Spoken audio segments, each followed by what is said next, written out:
السلام علیکم، ستړي مشئ، وخت مو بخیر. تاسې ته له زیر نیوز 40 څخه د نن ورځې د مهمو خبرونو ټولګې ته ښه راغلاست وایو. نن شنبه د 1404 هجري لمریز کال د هوتي اکاب دویمه چې د 2026 کال د فبروري له 21 سره برابره ده. نو زه رسافی مو تاسې ته له زیر نیوز 40 څخه د نړۍ مهم خبرونه وړاندې کوم، خو په سر کې د مهمو خبرونو سرټکي. د اسرائیلي حکومت لخوا د لویدیځې غاړې پټه نیونه او د اوسلو تړونونو پای، او ټرمپ د سترې محکمې پریکړه شرموونکې وبلله او نوې تعرفې اعلان کړې. اوس هم پام وکړئ پوره خبرونو ته.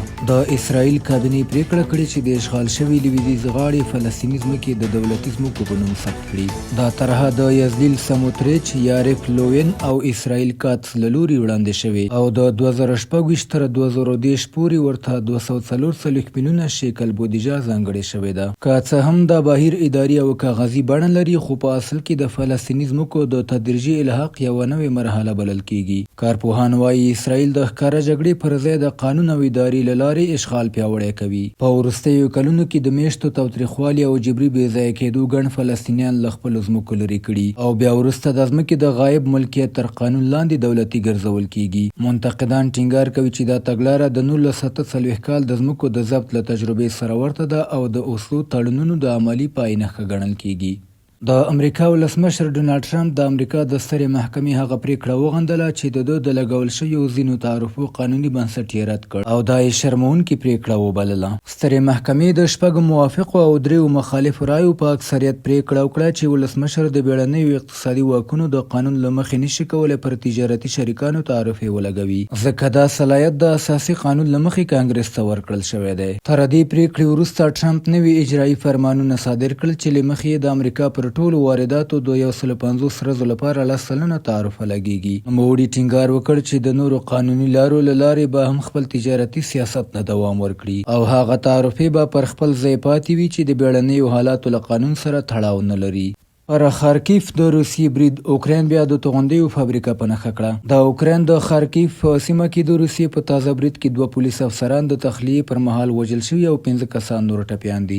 والي ویلي په تیرو 4 ساعتونو کې 115 جګړیزې نښتې ثبت شوي او ښار او 10 نور میشت ځایونه تر بریدونو لاندې وو.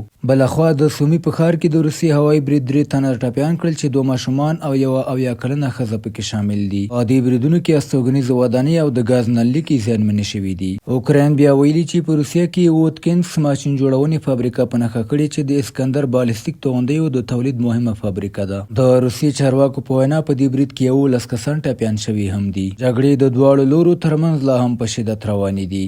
او وروستی خبر دا چې د نایجیریا په زامپارا ایالت کې وسلوالو لږ تر لږه 50 کسان وژلي. د نایجیریا په شمال لویدیځ زامپارا ایالت کې وسلوالو بریدګرو د موټرسایکلونو په وسیله پر یوه کلي برید کړی او لږ تر لږه 50 کسان یې وژلي دي. یا د وسلوالو کورونو ته اور اچولی او ښځې او ماشومان یې له ځان سره تښتولي. سیمه ییزو استازو ویلي د تښتول شویو کسانو کره شمېر لا هم نه دی معلوم. د سیمې اوسیدونکو ویلي له برید یوه ورځ مخکې د لسګونو موټرسایکلونو په لیدلو امنیتي ځواکونو ته خبر ورکړل شوی خو اقدام ونه شو. د نایجیریا په شمالي او لویدیځو سیمو کې د وسلوالو ډلو بریدونه زیات شوي دي چې تېره اونۍ هم د نایجر ایالت په بورګو سیمه کې لسګونه کسان ووژل شول. نایجیریا په وروستیو کې له امریکا سره امنیتي همکاري پراخه کړې او د پوځ په وینا 100 امریکایي سرتیري د روزنې او تخنیکي ملاتړ لپاره د هیواد ته رسېدلي دي.